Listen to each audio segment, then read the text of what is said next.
कॅबिनेटच्या बैठकीच्या संदर्भातली मंत्रालयामध्ये आज दुपारी 12 वाजता राज्य मंत्रिमंडळाच्या बैठकीचं आयोजन करण्यात आलेलं आहे। खाते वाटपानंतर होणारी ही पहिलीच महत्त्वाची बैठक असेल आणि त्यामुळे या बैठकीकडे राज्याचं लक्ष लागलेलं आहे। राज्यात बीडचा मुद्दा गाजत असताना आजच्या बैठकीला विशेष महत्त्व आहे। दरम्यान मंत्रिमंडळाच्या आजच्या बैठकीत कोणते महत्त्वाचे निर्णय घेतले जाणार याकडे राज्याचं लक्ष लागलेलं आहे। तर शेतकऱ्यांसाठी कोणते महत्त्वाचे निर्णय घेतले जातात का हे पाहणं देखील तितकंच महत्त्वाचं असेल।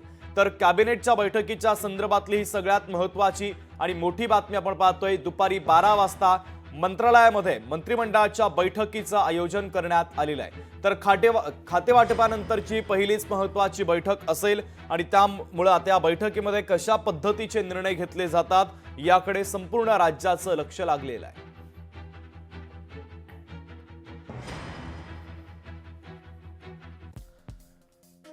तर 100 दिवसांचा रोडमॅप, लाडकी बहीण योजना, शेतकरी कर्जमाफी, कल्याणकारी योजना, राज्यातील कायदा सुव्यवस्था या महत्त्वाच्या मुद्द्यांवर या बैठकीमध्ये चर्चा होण्याची शक्यता आहे।